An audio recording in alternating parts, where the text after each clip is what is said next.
Folks, it's me, Denny Carter from Rotoworld and NBC Sports coming at you for this week 3 fantasy football Q&A, where you ask me all your questions and I give you all the answers. It's very simple. We won't do anything else. I'm not going to talk about anything unrelated to just the Q's and the A's. I'm kidding. We're going to start, as always, with a look at some, I would call them nerdy metrics. Some of the stuff that I take a close look at in the days before Sunday games, stuff that kind of inform my decision making. You can find a lot of that analysis and that decision making in the 2 articles that I write per week on Rotoworld. Here's a tip, by the way, for up and coming podcasters. Don't guzzle lime seltzer right before you go on air, because then you have to burp. Desperately trying not to burp. Anyway, let's talk about those nerdy metrics and the 2 articles. Yes, I have 2 articles. On Wednesdays, we have regression files where I look at guys who are running particularly hot or particularly cold and tell you what to do with them in fantasy football. And then on Fridays, so today, about a couple hours ago, my matchup piece went up where I look at matchups against pass funnel and run funnel defenses, if you're into that sort of thing. So we're going to look at 3 nerdy things today before I start with your questions. So get those questions in, and I will get to those in a moment.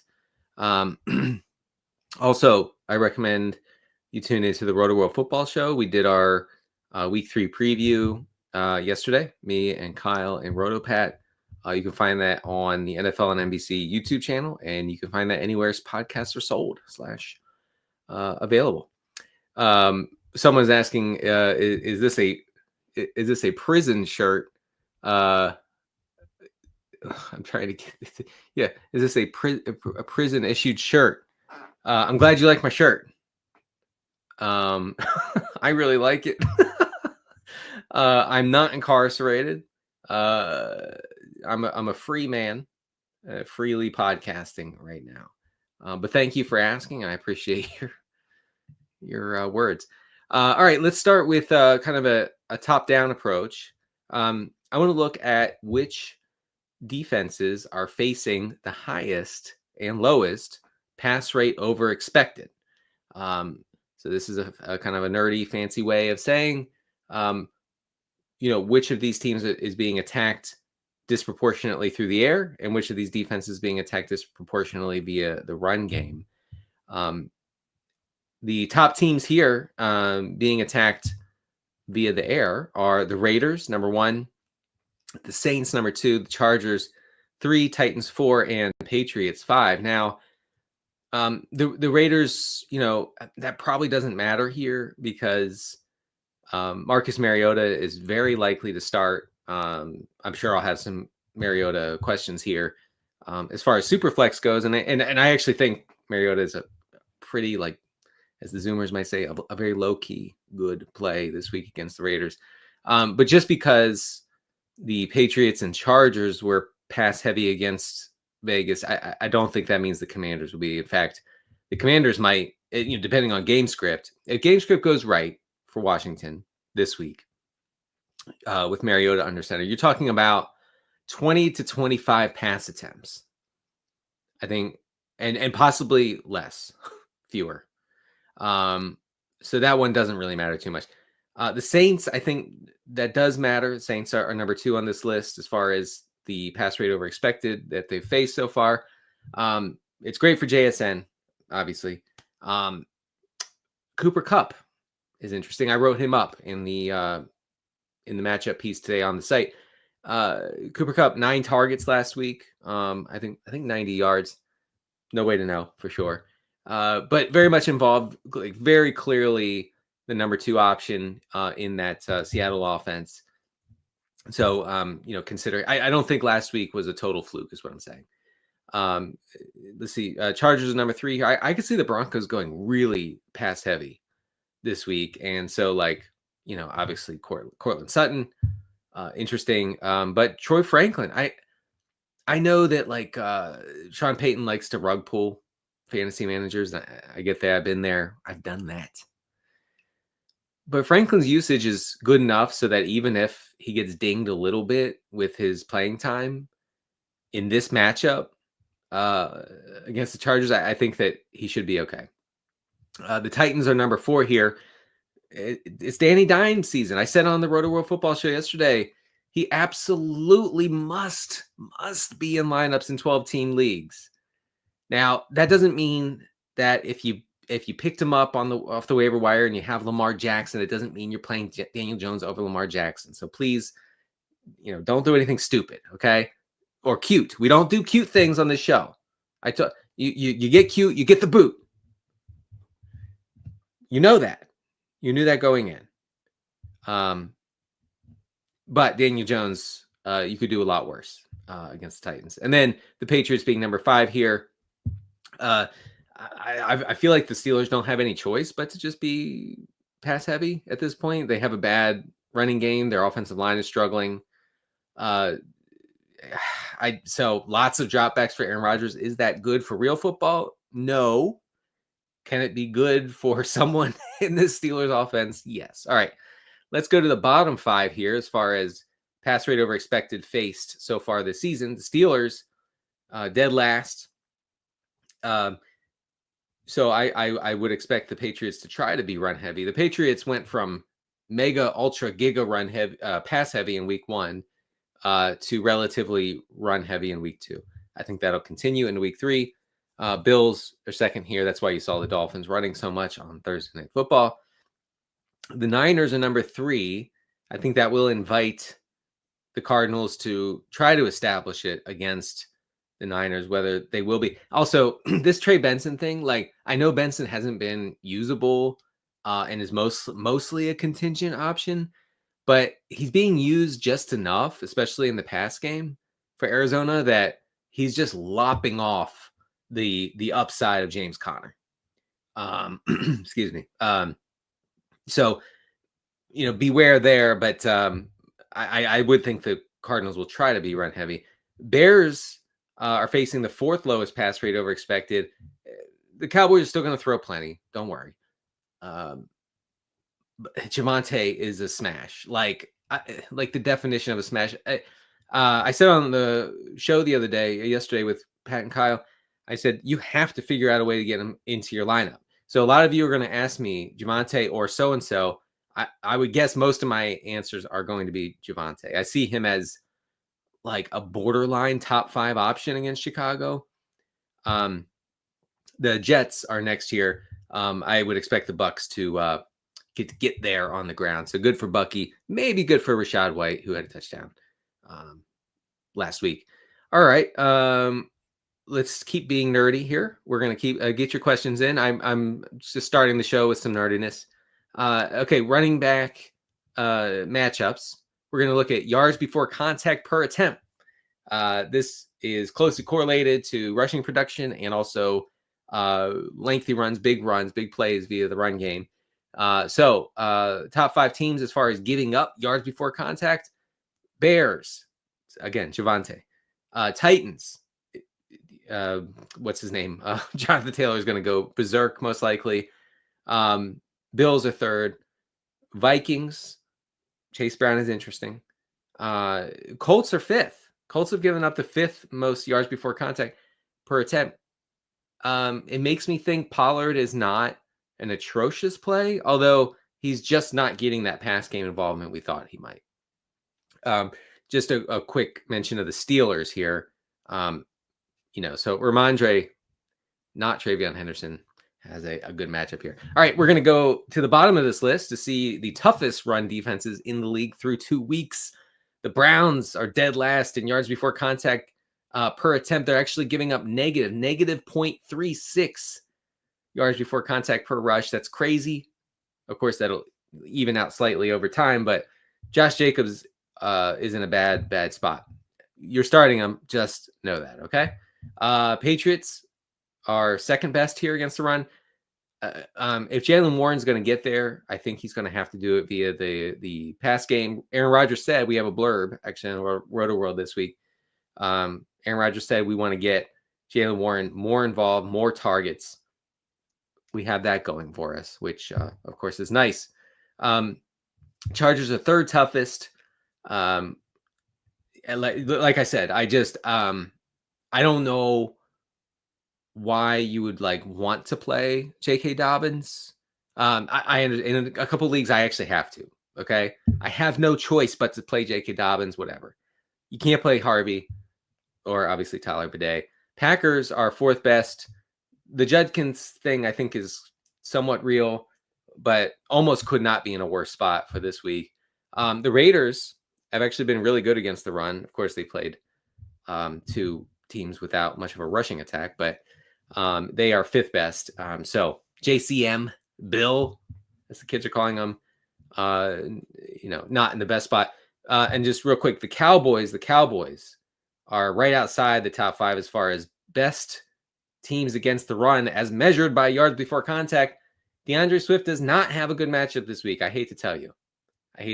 He does not. This idea that I see floating around that, this is a smash for DeAndre Swift. No, it's not. The Bears are going to be forced to the air a lot. I don't know. Maybe he gets away with it with a touchdown, but just be cautious on Swift. All right, let's get to some of your questions, and then I'm going to look at slot receiver matchups for this week because the people need their slot receiver matchup data. Oh boy, we have a question from Zork. Zork says, has a cute meter question. How cute is starting Harold Fannin over Travis Kelce this week? That's a good question. Off the top, I don't think it's overly cute. I don't. It's a bad matchup for Fannin. I mean, playing a tough Packers defense. But Kelce has 6 targets through 2 games. This was without Rashee Rice. This is without Xavier Worthy. Worthy's supposed to be back this week against the Giants. You know what? I gave you my blessing. Sorry to get religious, but here's my blessing. You're starting Fannin over Kelce. I can't tell you to start Kelce. I just can't. All right. Nicholas says, should I start Kyron Williams or James Conner? So Kyron's snap share dropped a little bit in week 2. Horrible matchup. This is a matchup between the Rams and Eagles of 2 slow-paced offensive teams. Really profiles to be ugly.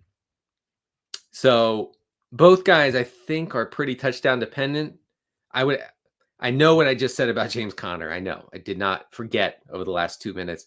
I still would go, I think, with Conner here. All right. Francisco says, hello to you, Francisco.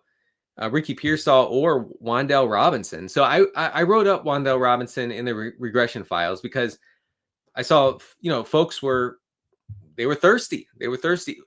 Please give us some data, give us some information as to whether this Wan'Dale thing is real. And as far as I can tell, it's real. It's real. Now, are we getting 140 yards and touchdown or 2 touchdowns or whatever yet? No. We're not getting that. But Ricky Pearsall, here's the thing about Pearsall. Never commanded targets in college, did not command targets last season, and not commanding targets so far through 2 weeks. He's at 19% targets per route run. That's not good. He's just a guy. Wan'Dale Robinson, I thought was just a guy. Not so much. Here's the thing, and I wrote about this. Last year, Wan'Dale Robinson was averaging around 4 air yards per target. Through week 2, he's averaging 11. That's a huge change in profile. Okay, it opens up at least a small avenue for weekly upside. So instead of Wan'Dale Robinson, usually if he catches 6 or 7, as my kids would say, the Zoomers, they love it. They love me, the Zoomers. If Wan'Dale Robinson catches 6 passes, right, then you're thinking, okay, that's 40 yards, 50 yards, right? But now that can be 80 yards. It can be, I don't know, let's get crazy, 100 yards, something in that range, right? Because he's seeing some downfield looks. And really, the holy grail of wide receiver again, sorry to get religious, but the holy grail of a wide receiver fantasy opportunity is to see the easy button stuff and then some selective downfield stuff. That's like what makes Malik Neighbors so dangerous on a weekly basis, is that he has that floor because he gets fed in the short areas, and then they try to hit him deep 2, maybe 3 times a game. He's good at those, as you saw last week against Dallas. I'm not putting Robinson and Neighbors together. Okay, let me be clear. I'm not doing that. I am saying that Robinson is a good play, and I would definitely play him over Ricky, just a guy, Pearsall. Let's see. Who would you rather stash rest of season? Judkins, Tootin, or Henderson? Oh, it's come to this with Henderson, huh? Tootin looks really good in limited opportunity, but it has to be Judkins here if you have to only choose one. Den Dog, that's my name. People have been calling me that since the late 90s. Who should I flex in my standard league? James Conner against the Niners, Cortland Sutton against the Chargers, or Tyler Algier versus Carolina? He asks, is this too cute? It's too cute. It's way too cute. I'm sorry. I get worked up when things get too cute. Okay. I will say about Tyler Algier, he tends to blow up against the Panthers because the Falcons, they run it down the Panthers' throat every single time. They're going to do that again here. If game script is just right, if we have a Goldilocks game script for Tyler Algier in week 3, we're talking about 10 touches for the big man, for the converted linebacker. He can get there on that against the Panthers. The Panthers are horrific against the run, against everything, but especially against the run. So Tyler Algier, you can get weird with him. I give you permission. Get weird with him in 14-team leagues. You go ahead and get weird. You throw him in. You see what happens. But not here. Not here. Who would I flex in standard? Gross. Standard. Gross. I'd go with Cortland Sutton. All right. Patrick Mills says, help. Keenan Allen or Ricky. Keenan Allen easily. Ricky Pearsall stinks. Tyrone Tracy or Travion Henderson. Oh, man, that's tough. Here, I think Tyrone Tracy learned a valuable lesson. Don't come out and publicly criticize coaching when you are a second-year player who has done, I'm getting word, hold on. Yes, nothing in the NFL. When you have done, yes, I do have confirmation, nothing in the NFL. Of course, Tyrone Tracy lost his job. It's over, totally over for him. We've gone a long way, folks. We've come a long way from Tyrone Tracy owning 100% of the Giants' backfield to this, where he's going to be holding the clipboard for. I'm blanking on this. Cam Scadaboo. I always want to say Scam Cataboo. Why do I always want to say that? I feel like there's something wrong with my brain. Am I okay? Can someone help me? All right. I would go with Henderson. Let's see. Herbert against Denver or May. You gotta play Herbert. Gotta play. Is Dylan Sampson? Joseph wants to know, is Dylan Sampson still a hold, or is he droppable? I think he's droppable. In 12-team leagues, I would say he's droppable. Nate Ford says, this is hilariously sad. I'm here for hilariously sad. Okay, that's what this show's about. This show's about 2 things: hilariously sad fantasy football situations and not being too cute. Those are 2 things we do here. Little Nixon for you. Sad, but 2 of Rashad White, Algier, Fannin, Sampson, and Booty. That is sad. You weren't kidding, Nate. Start 2. All right. This is where you get weird.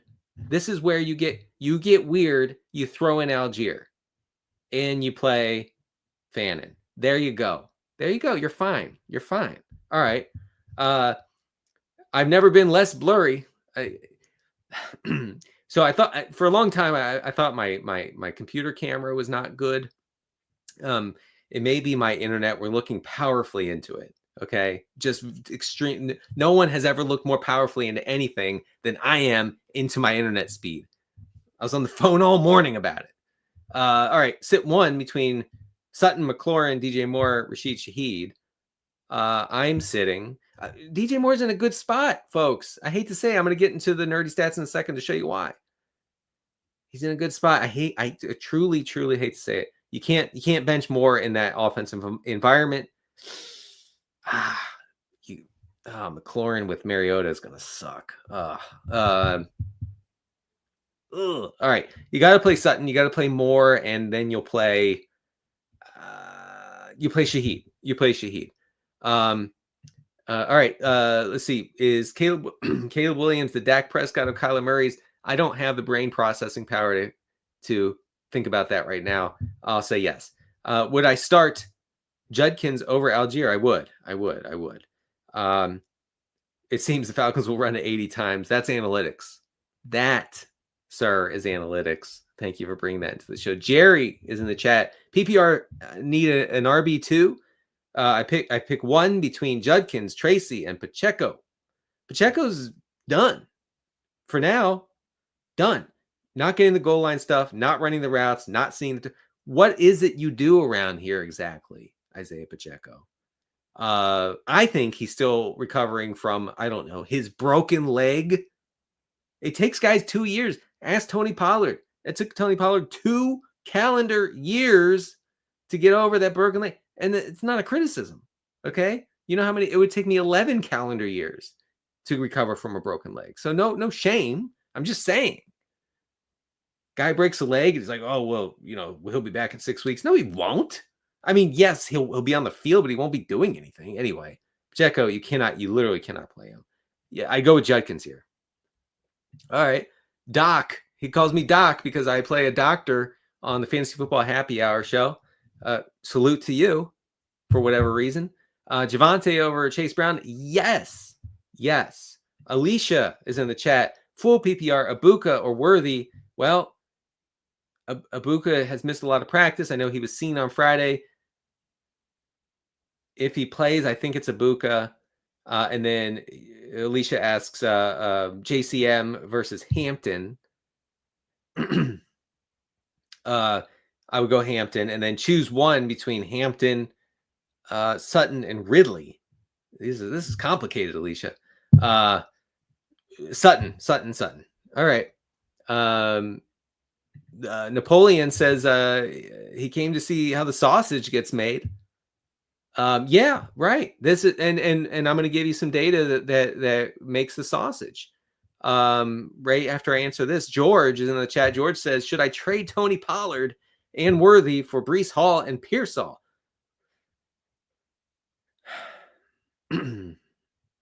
No, you shouldn't. All right, let's go to slot receiver matchups.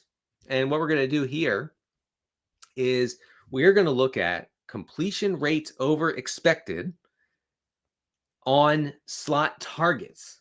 Okay, I hope that makes sense to you. Basically, we're seeing which defenses are giving up a higher than usual rate of completions and a lower usual rate of completions against the slot and what that means for week 3.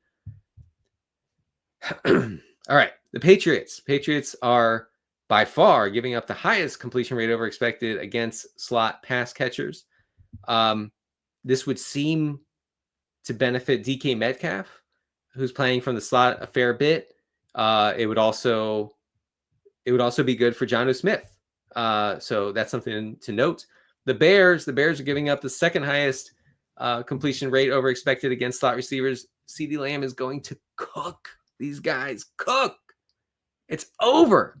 Also, Jake Ferguson, as Brotopat calls him, Fergie, unfortunately. And Pat never gets his mic muted, which is curious. Fergie also, Ferguson runs a decent amount from the slot, so he probably should be in lineups this week in 12-team leagues. The Cowboys give up the third highest completion rate against slot receivers. That's good for Odunze. Okay, you're playing Rome Odunze, just crushing in air yards and all that stuff. Odunze's been running about 35% from the slot, but DJ Moore has been playing a little bit more from the slot. DJ Moore has a nice little matchup this week against the Cowboys. So don't just completely dismiss him. Don't do it. The Chiefs are 4th here. Wan'Dale Robinson, man. I don't know what to tell you. It's happening. And then 5th, the Texans, very generous to slot receivers so far. I guess Travis Hunter. I mean, he seems like the most mid receiver of all time, but whatever. I'm not mad. I'm not actually, because I didn't draft him anywhere. The Dolphins, meanwhile, are giving up the lowest completion rate over expected against slot receivers, just as an FYI. So Shakir was a bad play. If you played him last night on Thursday, that was a terrible play, and you got away with it. Congratulations. The Colts are 2nd best against the slot. This would be not great for Troy Franklin, actually, or Evan Ingram, for that matter. The Broncos. Oh wait, no, I'm sorry. I was stuck in week 2. I'm sorry. The Colts are playing the Titans. This is bad for Ridley primarily. Again, another horrible matchup for Ridley. The Broncos are playing the Chargers. They're 3rd best against slot receivers. You're still playing Keenan Allen in most formats, but just FYI. Packers are 5th best. I guess that would be Fannin and Njoku primarily.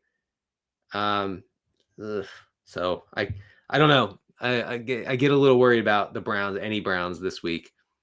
And then the Falcons are right there as one of the best against slot receivers. So the Hunter Renfrow thing was not going to last anyway.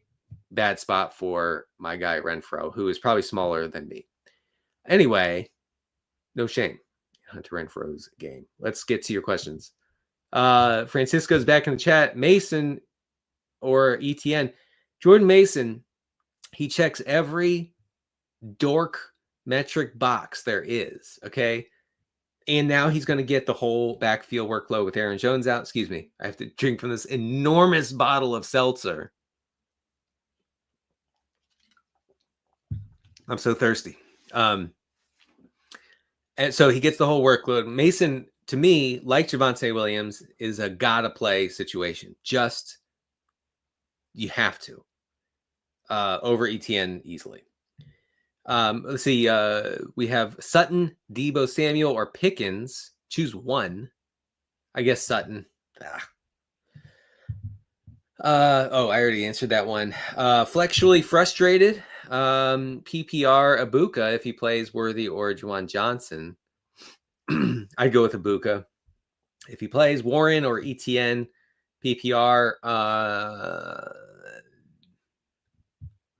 I worry a little bit about ETN because Bashal Tutin has looked good. And okay, my theory, and I think it's well-founded, okay, many are saying that, is that the Jaguars want Tutin to be a thing. They want him to succeed, okay? The Zoomer GM of the Jaguars, Gladstone, he loves Tutin and really like focused on him pre-draft and everything. So something to keep in mind. I could see Tutin further eating into ETN's workload. He did in week 2 after basically not being used at all in week 1. On the Steelers side, on the Jaylen Warren side, you have the opposite situation where the more Jaylen Warren has been featured, the better he's been, including in week 2, both as a pass catcher and a rusher. So I would lean toward Warren here. I hope that makes sense. Funny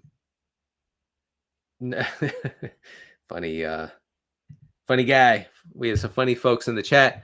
Spooky Spencer. You can't be spooky yet. It's not that time. I know it's mid-September. Gotta wait till October 1st, I think, to be spooky. To change your avatar or to change your social media name to spooky. So Spencer, change your name, change it back. Just wait till October. It'll come. It'll have every year. October 1st eventually arrives, and then we have 30 days of doing the Halloween thing, and it's special because it's concentrated to a short period of time rather than being extended to 60 days. Halloween creep is a very real thing. It's a very real thing, and I don't like it at all. I'm a Halloween guy. Ask anyone, okay? And I don't like this Halloween creep. I don't like Christmas creep either.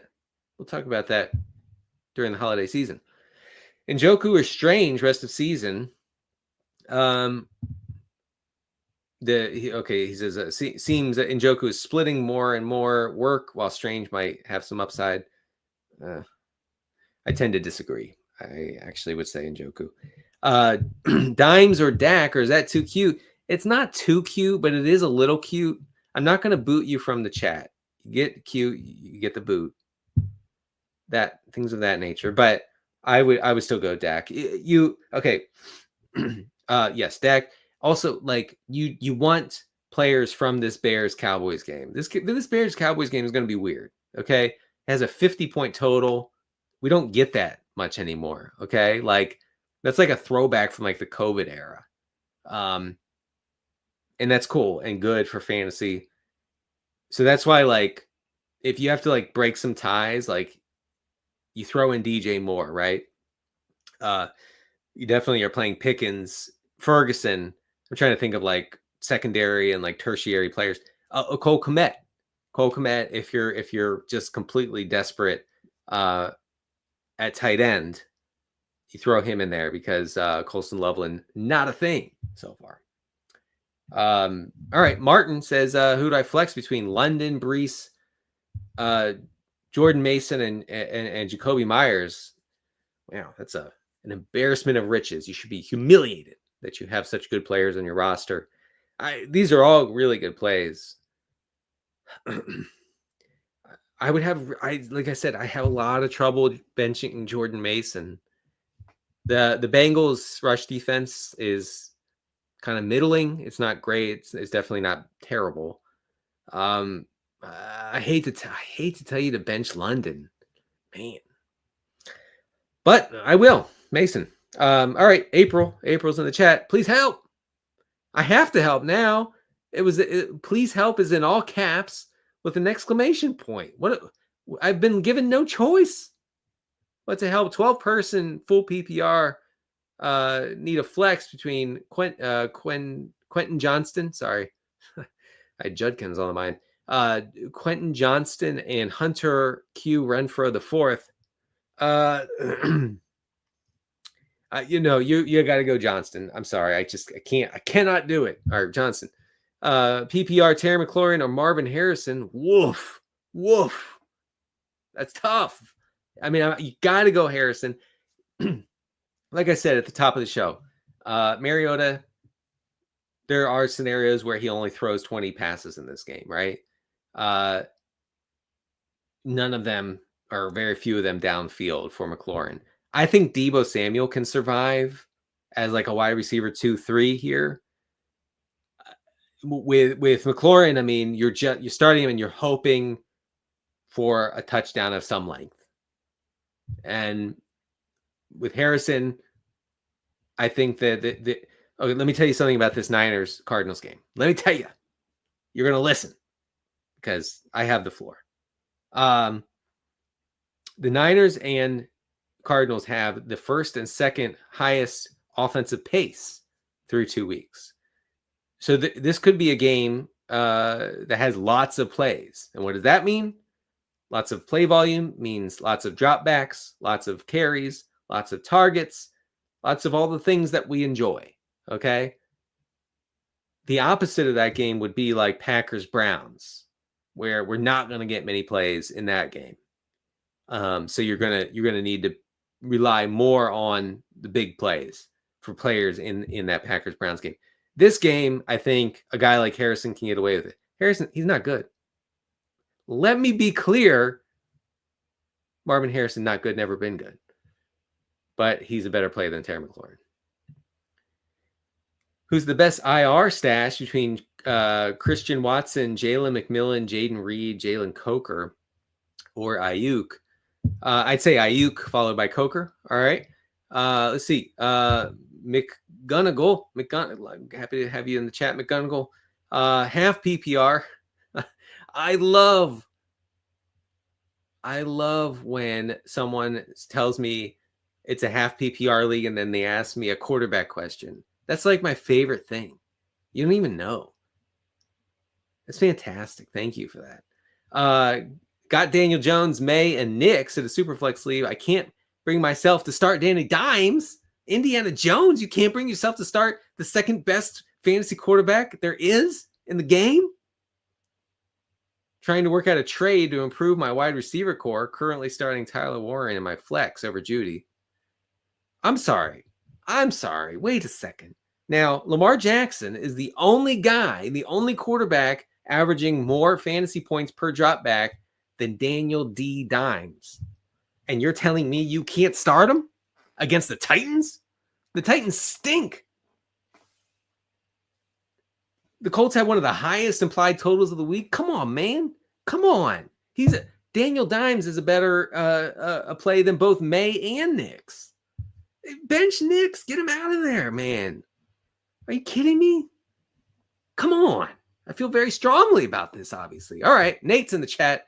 I can't believe I'm already asking this in week 3, but Bashal Tootin or Travion Henderson. I think it still has to be Henderson until we see a bigger workload from Tootin. Sorry. Tootin or Chubb. God, I mean, Chubb was the definition of getting away with it last week because who they play? Texans played somebody. Anyway, Bucks. The Bucks let Nick Chubb score from 25 yards out. And I'm sorry, Nick, if you're listening, but he looks so slow. He looked like he was running in quicksand. But again, I don't know. Like Tootin has a touch floor of 3, whereas Chubb probably has a touch floor of 12. So I think go with Chubb still. I have Jaden Daniels thinking about Russ or Mac Jones. That is. Russ is fine. I think Russ is a decent play this week. I would go with him over Mac Jones. Yes, I would. Okay. Tyler is in the chat. Josh Jacobs, Kyron Williams, Jordan Mason, pick 2. Yeah, this is easy for me. I'm going with Jacobs and Mason. Mason again, got to play. Got to do it. Brian is in the chat. Tet McMillan. He doesn't like to be called that. He likes to be called T-Mac McMillan. Worst name in the game. Marvin Harrison, Jamison Williams. I'm benching Marv. I'm playing McMillan, and I'm playing J-Mo, as the kids are calling him. Miguel Jamison, should anyone still have a bench spot for Pacheco? Yeah, I mean, you might as well. He should be rostered, but he can't be played. I guess you're kind of waiting to see if the Chiefs start giving the ball more in high leverage situations, but also maybe there's an injury to Kareem Hunt or something. It's bleak. Don't get me wrong. Let me be clear. The Pacheco situation stinks, but I don't think he should be on waiver wires. Scott has a kicker question. What is the kicker intel for week 3? Who are we sleeping on? Joey Sly? I don't know. Not Joey Sly, but all right. Let me look it up real quick. I'm looking it up real quick, very strongly, very powerfully. All right. So some deeper kicker plays. You got the Packers kicker. What's his name? Packers kicker. Looking him up. Brandon McManus. That's a good play. McManus, and then Jason Myers is an excellent play, along with, I'll give you one more. That's actually, those are the two, I think the two main plays would be McManus and that other guy I mentioned. Can't remember now. Myers, McManus and Myers. There you go. All right. Elliot says Tyrod Taylor, Wentz, or Mariota is my flex. I would go Mariota there. I mean, good luck, but Mariota. Michael Haynes, would you consider buying low on some struggling offenses that could see quarterback changes?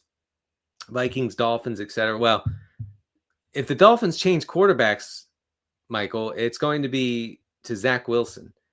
And that is a fantasy death sentence to everyone in that offense, I'm sorry to say. So we're not hoping for that. Yeah, I mean, I could see like maybe acquiring like TJ Hawkinson. No one's going to trade you Justin Jefferson, but if they did, that'd be cool. All right, Jerry is in the chat. Hello, Jerry. PPR need a RB2 between Judkins, Tracy, Pacheco. I think it has to be Judkins. Let's see. We have a question: Penix or Daniel Jones this week? For me, it's Daniel Jones pretty easily. Start Drake May or Jared Goff. I'd go with May. All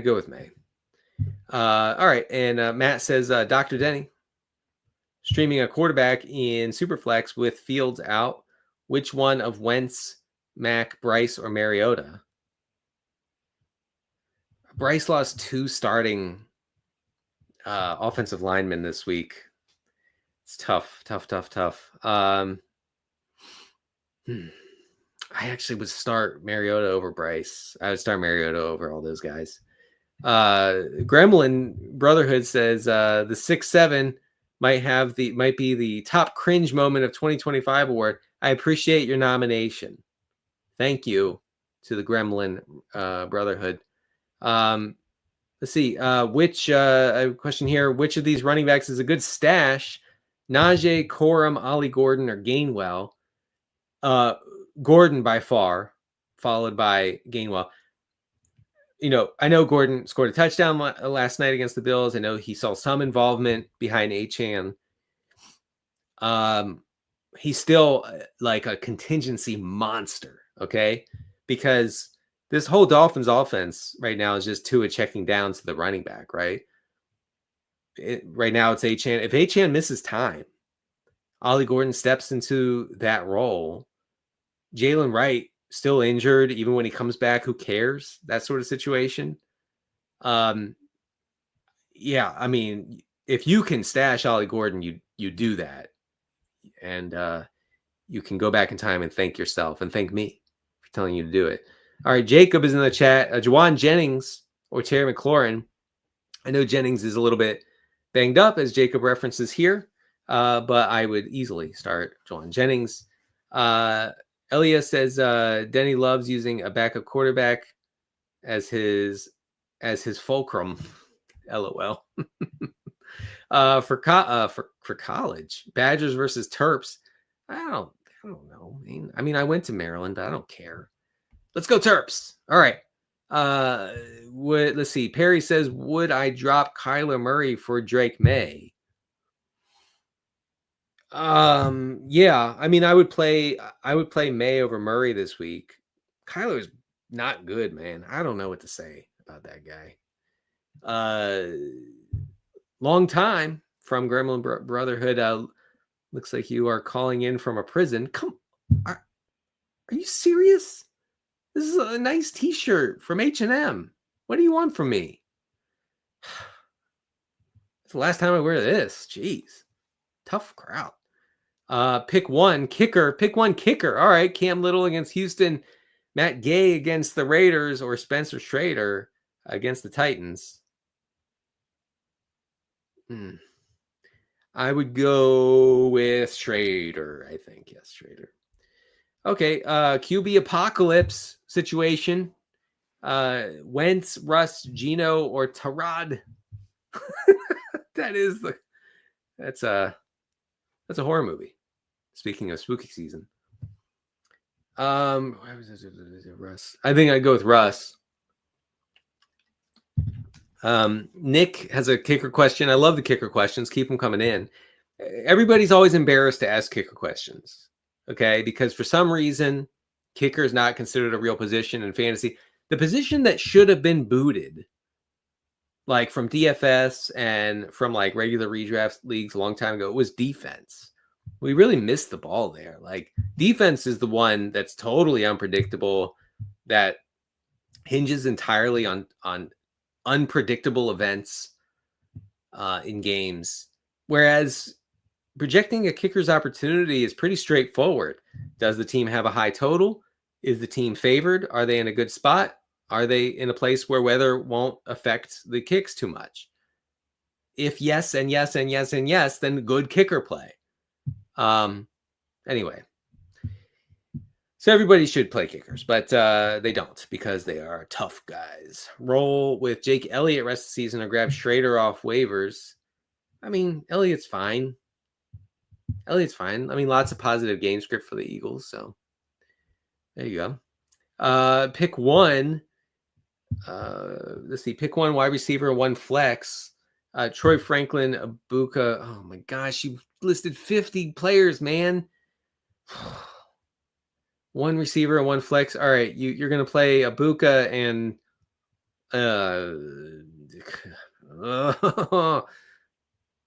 and Worthy. There you go. Worthy and Abuka. All right. Trade. Oh boy. This Andrew wants to trade Javonte Williams and Devontae Smith for BTJ. Here's what I would say. If you feel good about your running backs outside of Javonte, then yes. If not, if you need Javonte as an every week starter, I would hesitate on that one. But this is a good time. This is a good time to buy low on Brian Thomas. Blood in the water and all that. Let's see, Goat Carter. I got to tell my son that someone called me Goat Carter. He'll laugh and say something mean about me. Would you sell high on Abuka? Something like Abuka for J.K. Dobbins and Devontae Smith. I mean, Abuka's totally getting away with it. It could be because he's good. But, 3 touchdowns on 8 receptions. I don't know. Doesn't seem sustainable. He's on pace for like 60 touchdowns this year. We'll see. See if he can do it. Would I make? I mean, this is essentially like Abuka for Devontae. I'd rather have Abuka. The Eagles situation is so bleak, man. Like this A.J. Brown, Devontae Smith thing. Oof, it stinks. All right.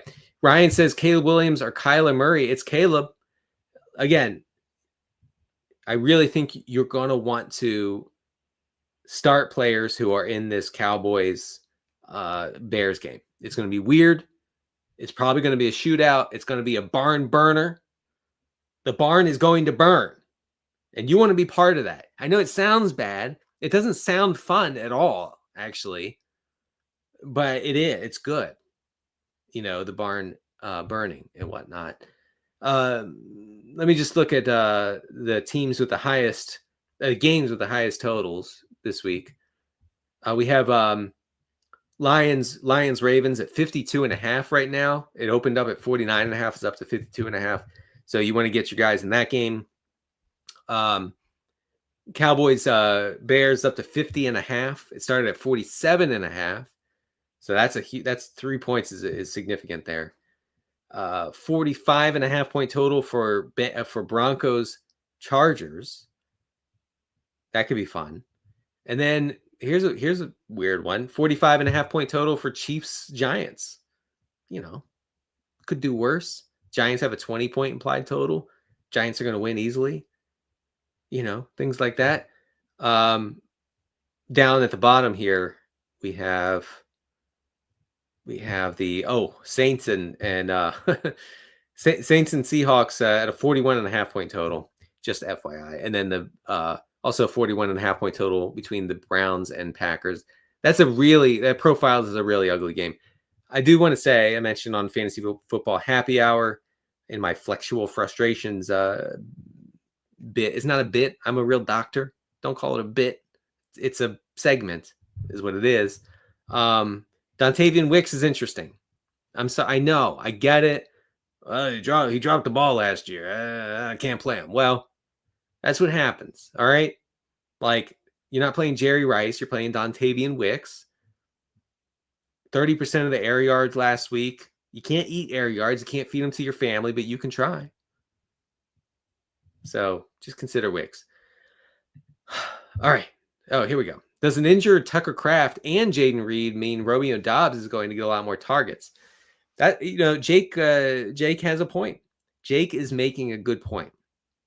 Yeah, I could see, the nature of this Green Bay offense is one where no one is going to just be like force-fed targets. Like, no one's coming away from this game with 12 targets. Okay.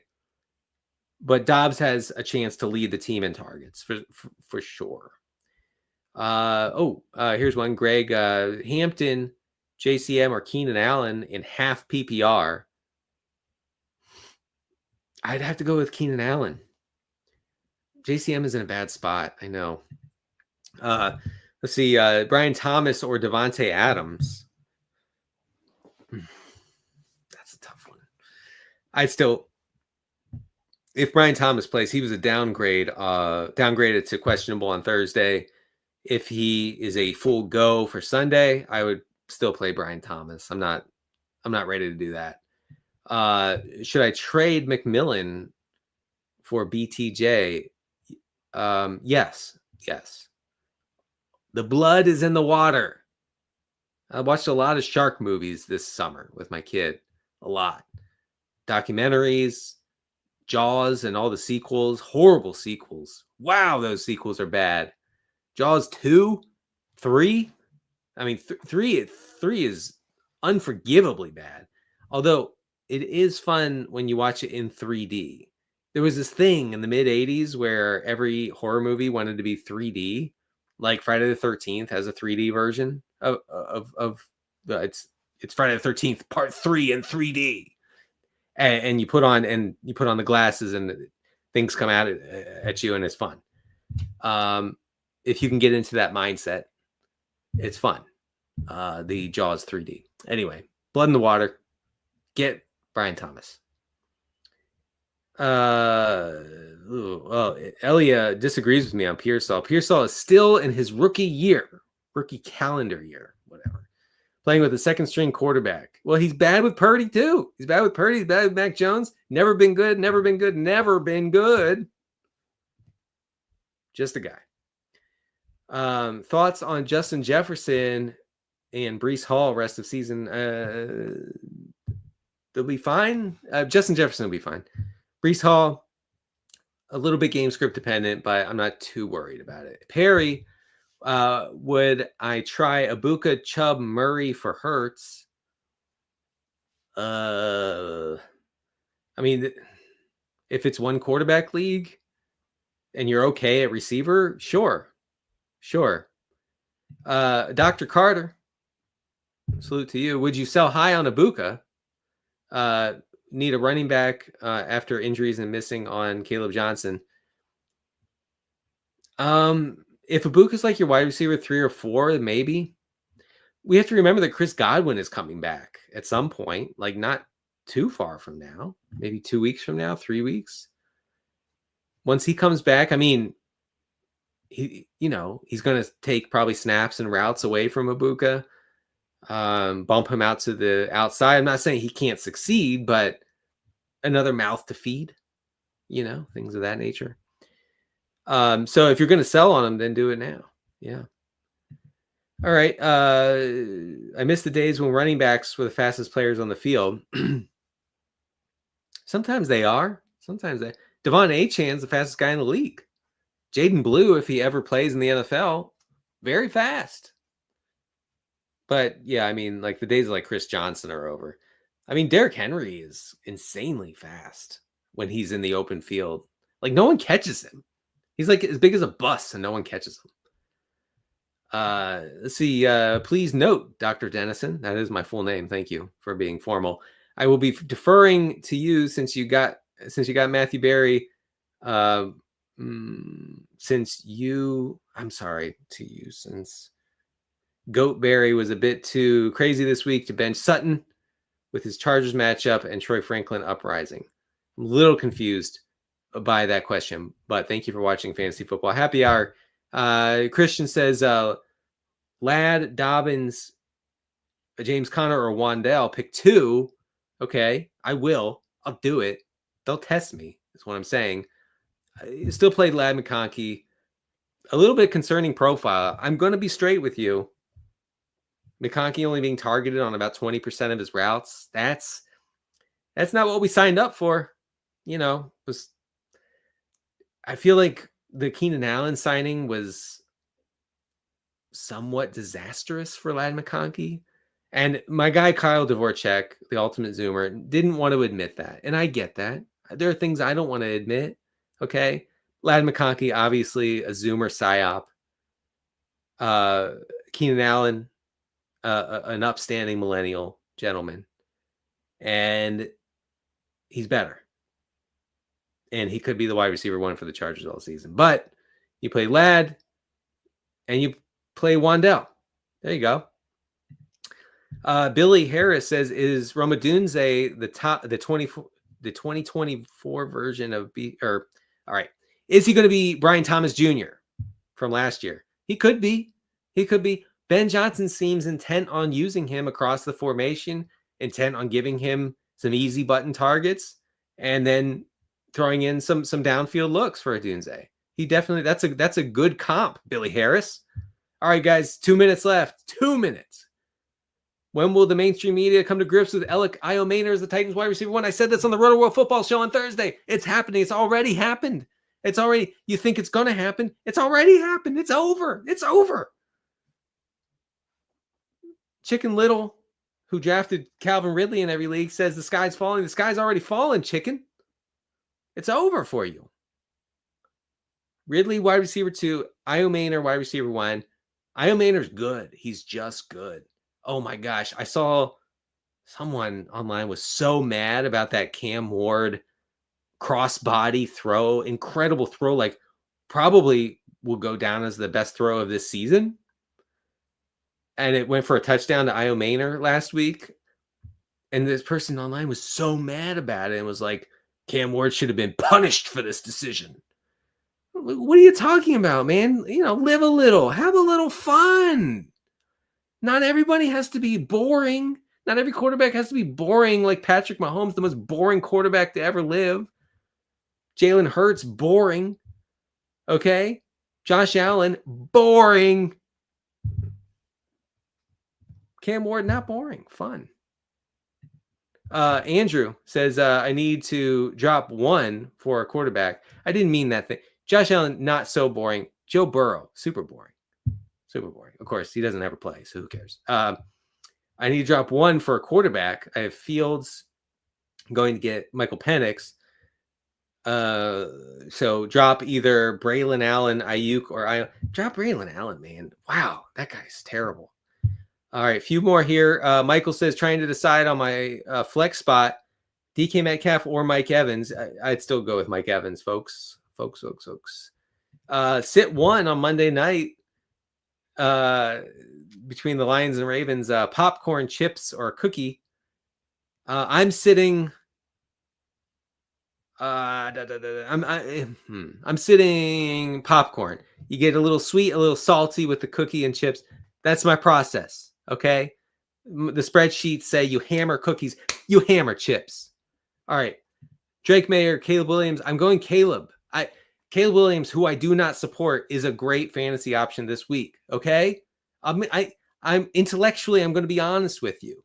Okay. I'm going to ignore all the time I've invested in saying correctly, Caleb Williams, not good, never been good, importantly. And I'm going to say Caleb Williams for this week. Tyler Loop or Schrader, go with Loop. Guys, I'm so sorry. There's so many questions. Dr. Dennison Charvarius Carter IV, my full name. Thank you. Help. Start Jared Goff on the road at Baltimore or Bo Nix. Start Goff. All right, one more. One more. Let's see. Nick says Iomaner or Kirk off waivers. It's Iomaner, man. It's Iomaner season. All right, folks. I'm Denny Carter from Rotoworld from NBC Sports. You can find all my work on Rotoworld. Check out the Week 3 preview show for the Rotoworld football show anywhere podcasts are sold. Thanks for joining me. I will see you next Friday at 1:00. Until then, Good luck to you and only you in week 3.